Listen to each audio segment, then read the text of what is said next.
G'day and welcome to Lunch Money, your online and social media home for special situations, workouts and capital raising professionals. As you can see, I have with me today Neil Cussen from Cor Cordis. How are you going, Neil? Yeah, going really well, Nick. Thanks for having me.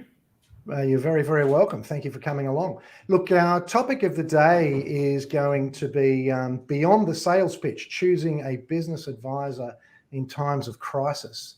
And we will get to that very shortly because I'm seeing so much bad advice out there, and I'm sure you are too. You've got, like me, one or two grey hairs, so we've seen the consequences of bad advice in our time.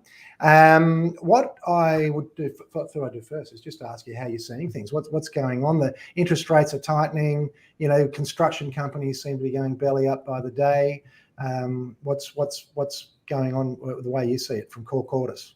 Yeah, look, I think my Cor Cordis partners and I are seeing a lot of stress in the market and a lot of inquiry about what to do next. And I think it's not just interest rates which are starting to hit.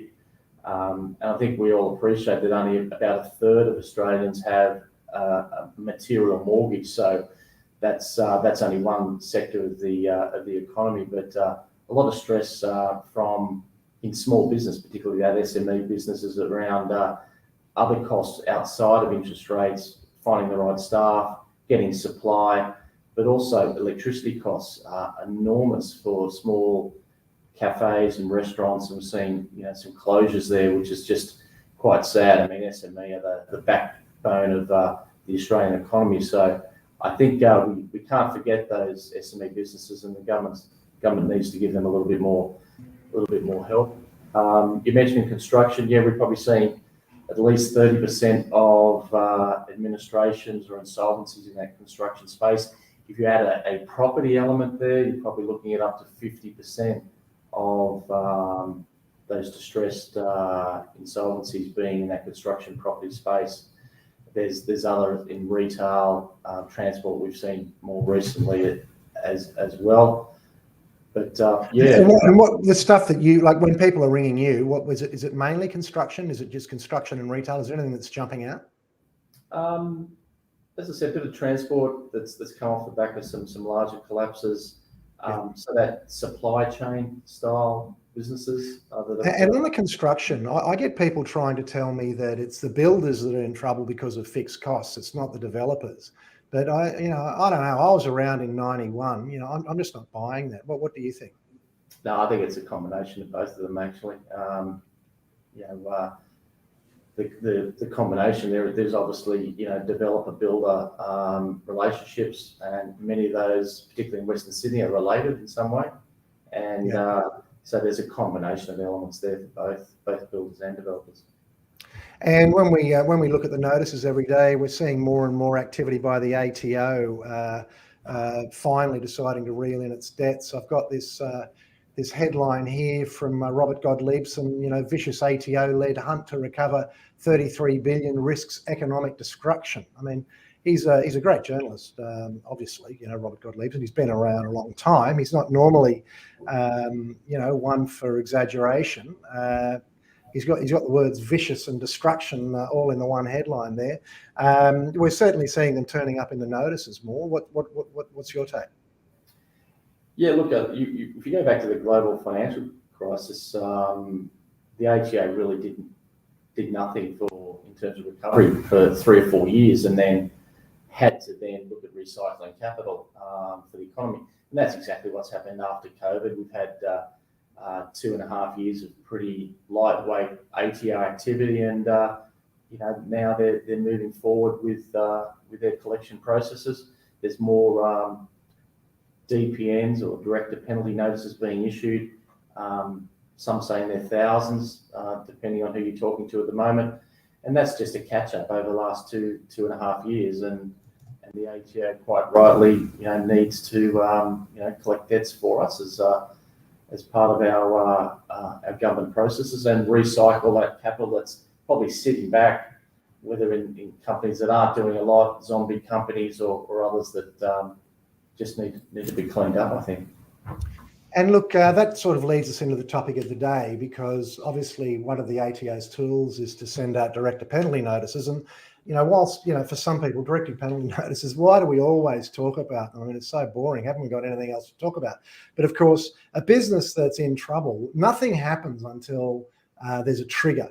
We tend to stick our heads in the sand, whether it comes to our health or, our financial health or whatever it is. And until something really gives us a kick, or someone holds a gun at our head, we tend not to do anything. And the director penalty notices are just that, where the ATO is threatening to either, close down the business or take action personally against the directors. And so it's usually when they've got that director's penalty notice or some other form of demand from another creditor, or maybe demands from the bank, that people actually seek advice. And that brings us to the topic of today. So I'm going to ask you, it's kind of like a tabloid journalism question, if you don't mind, and you'll see what I mean in a moment. What is worse, bad advice or no advice? Well, it's an interesting question, I guess, because I think that the first part of the answer is the right one, is to seek advice. So one of my catchphrases for all my people is to surround yourself with good people, and it makes your life so much easier. And seeking advice, I think, is always the best alternative. Particularly, none of us have a monopoly on knowledge, so it's always good to reach out when we don't have all the answers and get some informative advice. Look, sometimes that advice can be self-indulgent or misleading or bad, but I think generally, as a large percentage, advice is always something that you can then make a good decision around. You can take that information into account, and it's part of that decision-making process. So I think my answer would be seeking advice is always the best policy. Well, I mean, as someone, you've obviously carry insurance for giving advice, and if you give the wrong advice, someone can sue you because you're insured for that. I'm not insured for advice, so there's only two pieces of advice that I give. The first one is, and you can sue me on this advice, and that is to get advice. That's my advice. How often? I mean, how many times have you got to a situation and it's just an unsalvageable train wreck because of bad advice, where you go, you know what? I've been appointed administrator now. If I'd been able to get to this before you got the bad advice. I mean, I see it all the time. Is that something that you see? Yeah, absolutely. I mean, I think it's unfortunately human nature that people probably act not as quickly as they should and put their hand up as quickly as they should. The Corporations Act was changed in 92, 93 to bring the voluntary administration process in. Was all about the directors of companies who have some sort of distress situation to put their hand up a little early and make a change. And if there is a crisis, there's always a perceived turning point there. And taking those appointments as administrator, if it is too late, or you're told certain things that lead into administration that aren't quite true, then sometimes that train wreck can occur. But the advisor can only go on what he's told and enter into a position where he or she is providing a roadmap for going forward. But if all the chess pieces before that are in the wrong order, then that makes the administrator or the decision maker's position more difficult. Well, I'll ask you to, if you can think of any examples recently where someone has taken the wrong advice, maybe signed something they shouldn't have signed, and by the time you got there, it was either too late or you had to perform some magic to pull it off. And while you're thinking about the answer to that question, I'll give you a couple of examples of my own. I mean, as a financier, we get asked to refinance or provide. Often it's to refinance the bank, for example, because the bank has got fed up. Maybe there's an administrator appointed and working capital is needed for the trade on. But often what happens is we get to the scene last, and there's been a broker, let's say a mortgage broker, for example, who has got a solution for a small piece of the overall requirement, and then they get the client to sign a letter. But the client can't proceed with that small piece because they need, 3 other pieces of finance. And so then I get to the scene and I go, well, yes, I can do all that. But the mortgage guy goes, well, you've signed this piece of paper, you've committed, you've got to pay me a $200,000 fee. So not only now do I need to pay the bank out, provide some working capital, I've also got to pay this guy a $200,000 fee. And that's because the client was badly advised. They shouldn't have signed that. They're dealing with the wrong person. And if you have enough of those, and I've seen them when they've signed 2 or 3 of these things by the time I get there. And I'm not doing anyone any favors except these other people who haven't done any real work and are just looking to get paid. What are some examples maybe that you've come across where there's been bad advice? I think the way, you mentioned DPNs earlier, the way they're structured, they're sent to usually a registered office. And when we've accepted appointments, we've talked about DPNs and no one's received those. And we can set on a course of action around that. But what's been mistaken is that the DPNs have been sent to a registered office, and that accountant may or may not continue to work for the company. That registered office may be vacated. And so those notices are live. However, no one's received them, no one's actioned those, and therefore, notwithstanding, you go down a certain tack to try to protect and preserve the business, that the directors and the management of companies can still be attacked under those DPNs because basically someone dropped the ball and just didn't deal with the issues. That seems to be happening a lot, and it's unfortunate. Okay. Well, look, I wrote a little blog piece on this topic the other day. Let's just quickly go through some of my points. The first one is, when you're getting advice, you need to determine your specific needs and goals. I guess there's one thing to determine your specific needs and goals, but I guess you've got to first work out what the problem is. I suppose if you're talking to a lawyer, then they're going to look for a legal solution. If you're talking to an insolvency practitioner, obviously, maybe they're going to look in terms of formal restructure. For example, if you're talking to a financier, they may be going to provide some sort of refinance solution. But all of those things might be relevant. Maybe some of them aren't relevant. And if it's the wrong advisor, you're solving the wrong problem. How do you suggest people go about finding out what the right problem is? Well, I think you got to sit down and listen as an advisor about what the objective is. And, sometimes we've had enough, it's a closure of the company. Sometimes and hopefully most of the time is we want to preserve the business. What are our options? What can we do to move forward? How can we take advantage of the issues we have in our business today, whether it's a downsize, a change in direction, a merger, a sale?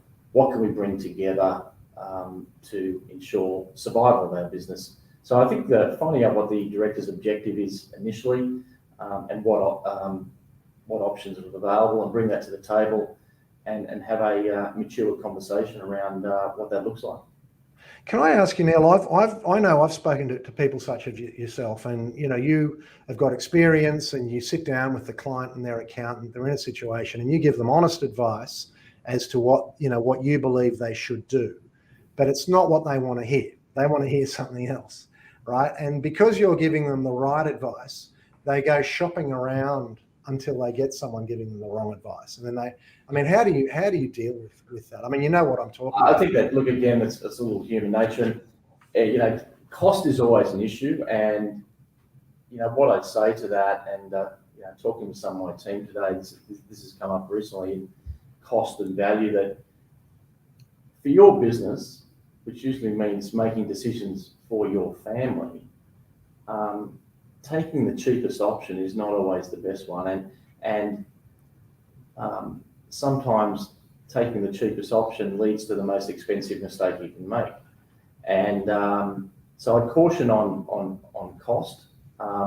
It's about finding the right advisor who can provide you the best possible outcome, and putting their experience behind that to ensure all the stakeholders are looked after. And that's not just the creditor group, the director group, and the shareholders, and particularly in SMEs with family businesses, the employees particularly.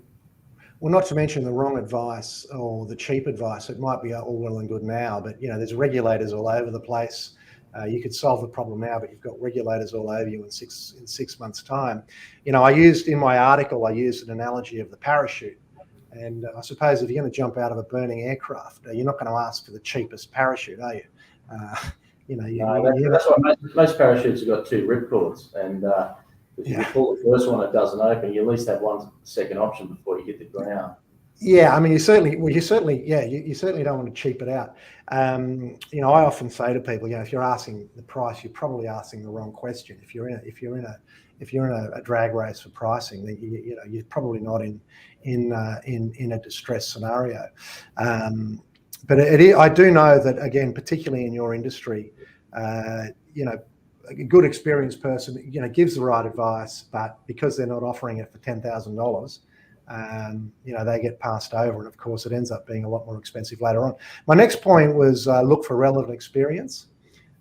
So if you're, obviously the relevant experience, as far as you're concerned, is someone whose initials are, NC.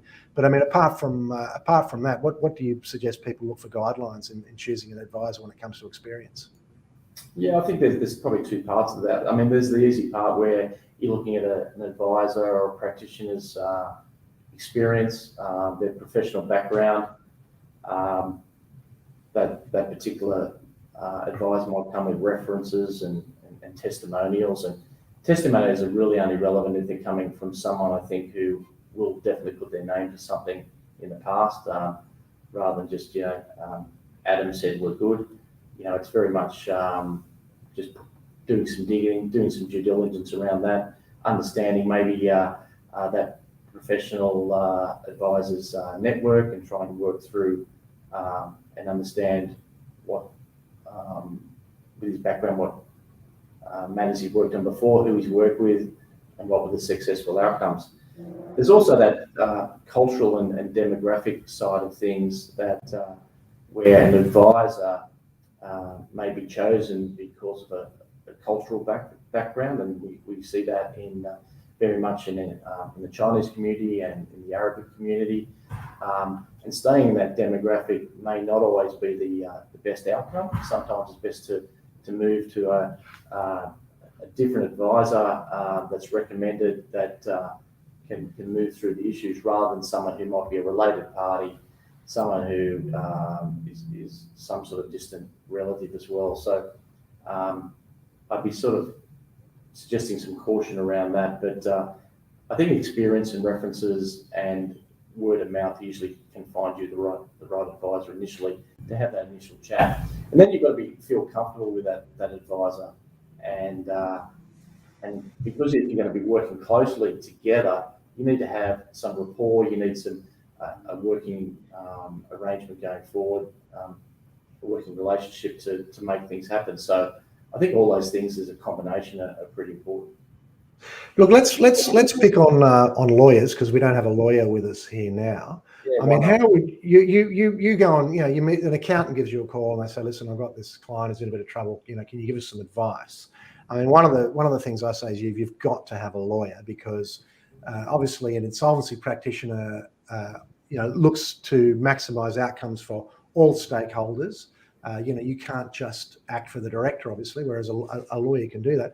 I mean, what are some of the things you'd say to someone when they come to choose a lawyer, for example? I mean, a lawyer is a critical advisor in a distress scenario. How would you, what are some of the criteria? It's probably a similar answer I just given, but there's probably 2 parts of the lawyer side of things. If a director or accountant comes to you with a client, sometimes they have already the local law. They might have, if they come from the suburbs, they might have a local lawyer, but you're probably wanting to suggest that they need some specialised advice, particularly from the insolvency community, and there's a lot of good lawyers in that area, because if the client needs some type of external administration and they have a lawyer, then it's usually the practitioner would need to get a second lawyer to act for, I guess, the administrator and for the creditors and all the different stakeholders outside the director group. So there's there's a couple of nuances there where there's some different personalities need to be at the table at different times going forward.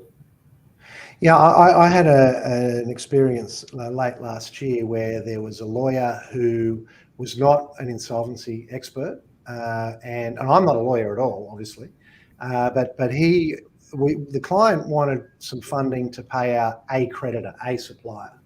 But there was about 5 or 6 suppliers with legal action, but there was one at the front of the queue. And the lawyer was saying, look, just give us the money so we can pay the guy at the front of the queue.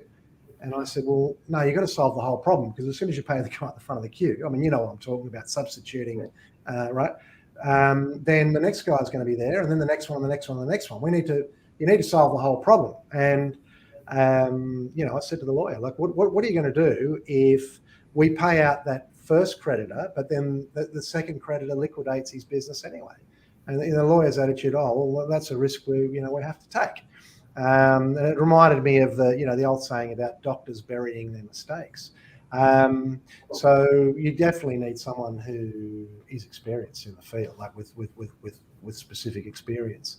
What about operational, people, advisors? Because when you're thinking of a distress scenario, you've got lawyers, you've got insolvency advice. I mean, sometimes you'll get some operational management, strategic advice as well. That's absolutely necessary. I mean, we've got a matter at the moment. We've got a construction group where we need to finish off particular buildings, and whilst we're experienced in construction and insolvency matters, there's some technical aspects we need to bring in experts from, and we've got probably a team of 6 or so where we've had to bring in from town planners to specialised builders to people that can liaise with council to get in all the issues sorted to ensure that these buildings are constructed to the correct position to get them sold, to maximise the best return for the creditor group and hopefully having a return to shareholders. So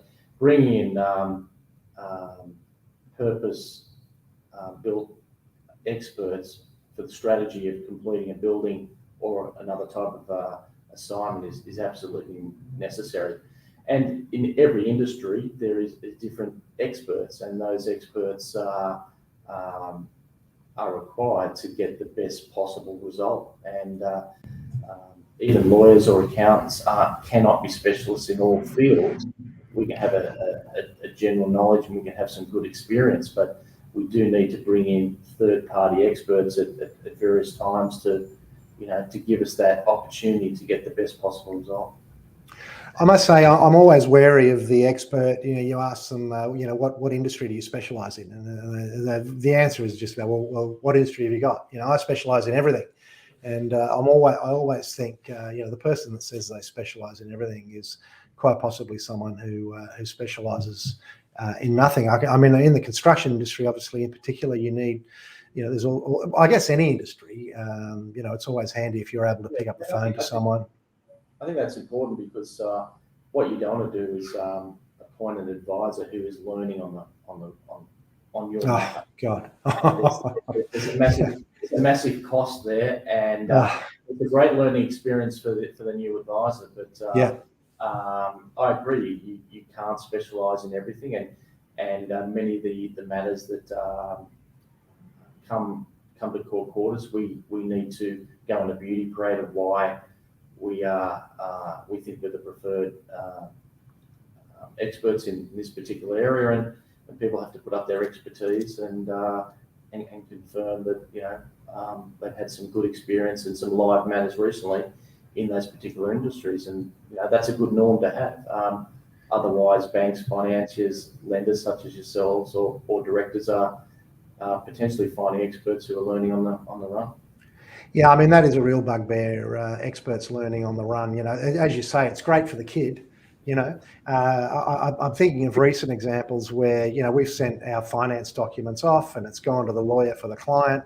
And the next thing, it comes back with about 1,000 questions, and most of them are irrelevant. And then you do a LinkedIn search of the person who's asking the questions. It turns out they only finished school about 4 years ago. And obviously the partners just said, "Oh, look, we'll dump this on, on Susan or Johnny." And it's as you say, it's a great training exercise for them. Presumably the customer's still paying for their time, but all it's doing is gumming up the works. And that's probably a soft example, because that's only over signing a set of documents. But as you say, again, as a financier, usually you'll see the insolvency guy comes in, someone distinguished such as yourself, and there's someone who looks like probably young enough to be one of my kids, and you think, I really hope I'm not dealing with that youngster for the rest of this matter. So there's no doubt about that. I'll just sort of run through some of my other. We sort of talked about checking references and credentials. We've kind of touched a little bit on considering communication style. Obviously, you need to be comfortable with the person you're working with, but on the other hand, if they're giving you some tough love, you need to accept that as well. But I suppose the person, if you've got an advisor, they're going to be representing you to your own employees, to other creditors, to the banks, and I suppose you have to make some sort of an assessment on that. Any thoughts on that?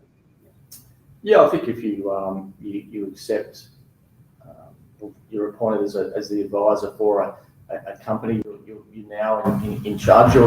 You're the champion for all the creditors, the stakeholders, directors, and other parties, and you're in the chair to get a result and the best possible outcome. And yeah, you need to have a reasonable communication style with all those parties, and all those parties are different, and sometimes the messaging needs to be coordinated to ensure everybody is on board, everyone's moving forward in the one direction to get that best possible outcome. And I think that messaging for different stakeholders is important, because without everyone paddling in the right direction, then you're going to have a bit of a Titanic moment. So you need everyone on board, and you need that messaging to confirm that. Well, as you say, if it goes wrong for the advisor, they just chalk it up for experience, and hopefully they get it right next time. If it goes wrong for the client, they could lose their house, lose their marriage. It's absolutely devastating. So the mistakes on the other side of the fence are a lot higher price. I've got another point. I've got one here: evaluate personality and values. I've written that in my article, but we've kind of covered off that. I've got another one here: check network. And the reason I've got that there is because, as you know, any distress scenario, it always needs a lawyer. It needs an insolvency advisor. It might need an industry expert or someone who can assist with an operational situation. You need someone who can capital raise, a capital raising expert who can provide the right capital raising advice. Certainly when it comes to capital raising, I would say that your advisor needs to be someone who has experience in raising capital in your specific scenario. If you're only talking to your home loan broker, they may not necessarily, they might look at it and go, well, look, we can get some more money against your home, but meanwhile you've got equipment, you've got receivables, you've got all sorts of other things going on, and you may not be getting the broad enough advice. And ditto, as we mentioned before. So one of my pieces of advice is to ask the advisor, who else are they going to be bringing to the table, and checking those people out as well. What are your thoughts? That is good advice, because particularly on the level of business, I agree. You might be looking for a sale of that business. You may need to, whilst looking at those options around sale, that can be in a number of different forms. So you may need to raise capital. So what sort of M&A assistance do you need there during that sale? You may need to be trading on. So what are we doing about factoring debtors or invoice discounting, and who do we have in our armory there to assist? We may have a lot of employees groups, so we want to have contacts with the Attorney General's Department and FEG to look after some of the issues there. What union issues do we need to combat?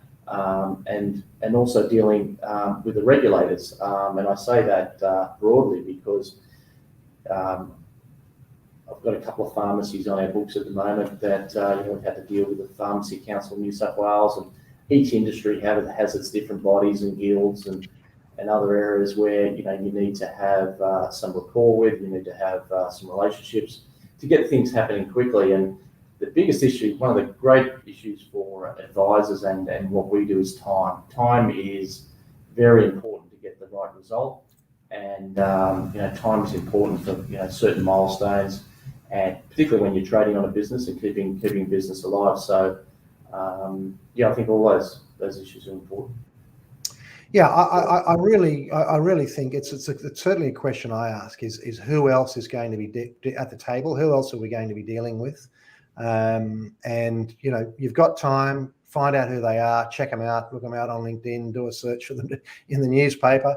All of that sort of stuff, because it really is a team sport. And as you say, time is of the essence, etc. I've got this other sort of bonus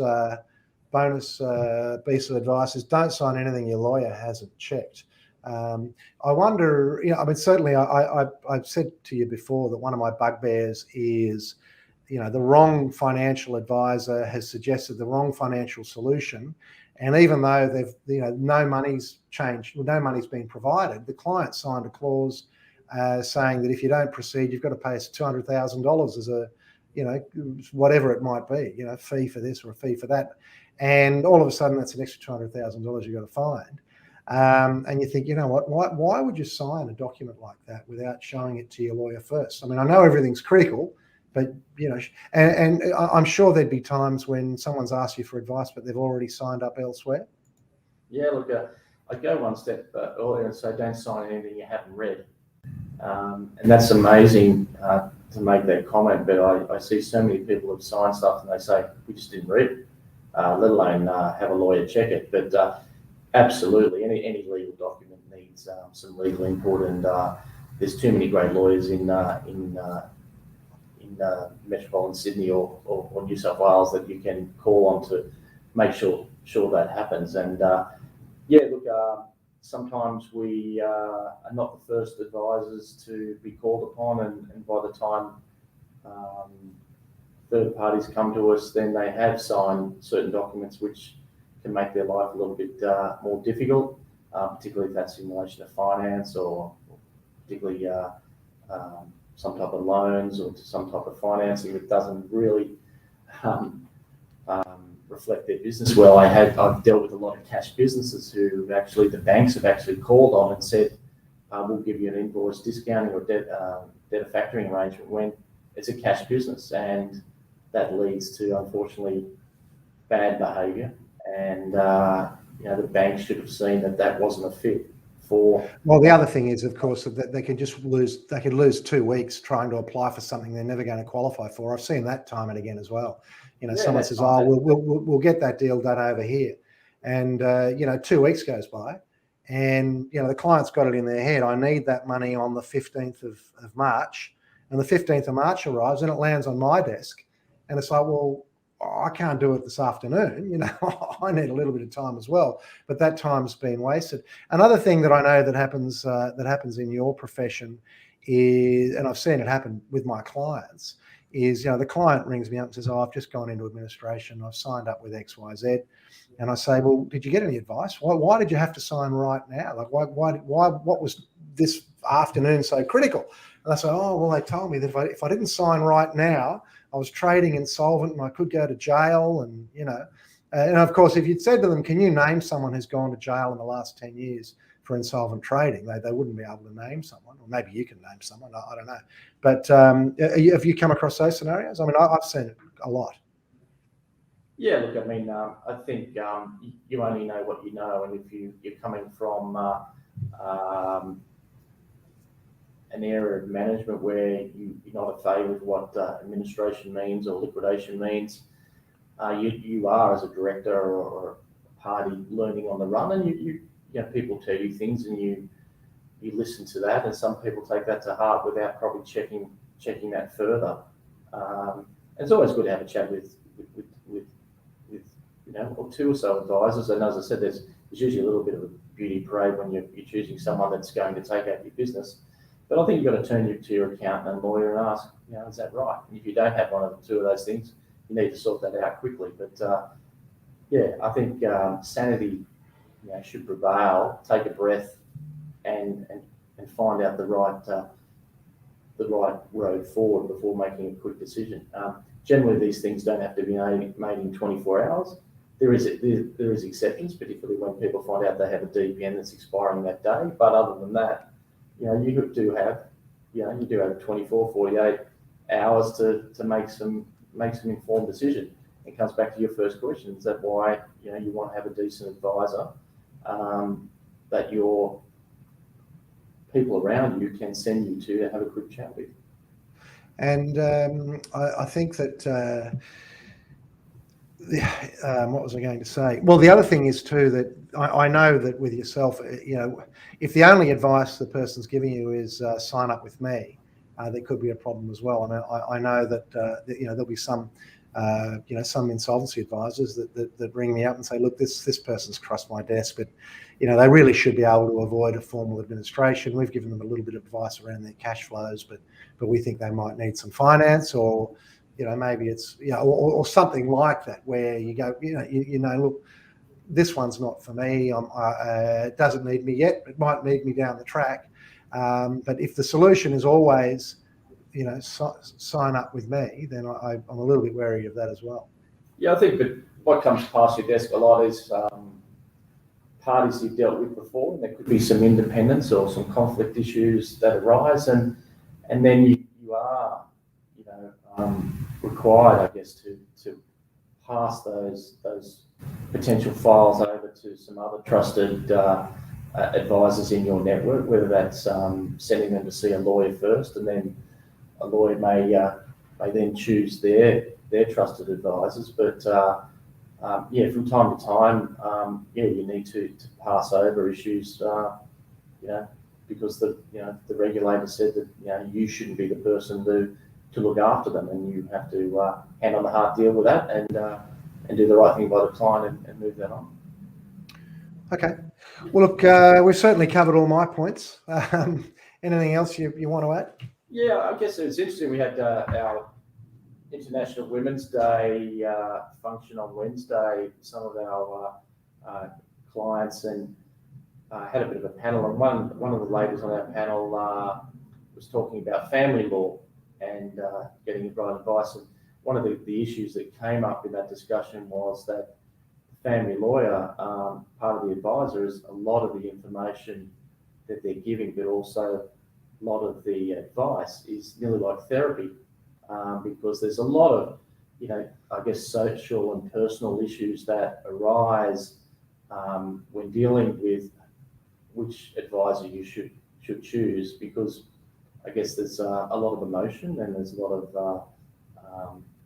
necessary personal issues there that need to be dealt with. So it's just another side of, I guess, of the pure financial side of the advisor is there is always a human, social, personal element to what we do, and we're all human, and that is, I guess, an important part of choosing an advisor, as well as having that right discussion. Initially, we touched on it earlier with collaboration and building relationships and working together. That's a really interesting point you make. I mean, I know, in our place, particularly when we first take a file on, and there's a little bit of chaos going on, and while the pressure, that was usually the first couple of weeks where there's lots of pressure, until things settle down. And some of my staff, they almost seem to become family counsellors. The client's got no one else to talk to who understands the situation that they're in. You don't necessarily want to tell all your mates, that you may or may not be able to make payroll this week, and your wife could be about to walk out on you because you're not able to make the school fees and all that sort of stuff. And you do, particularly because we're dealing with a lot of distress and what have you. It is very personal. I mean, we're not dealing with the private equity firms and the public companies who it might go bad and they can just find another job. You know, we're dealing with people who, you know, who their whole life, these are life-changing events.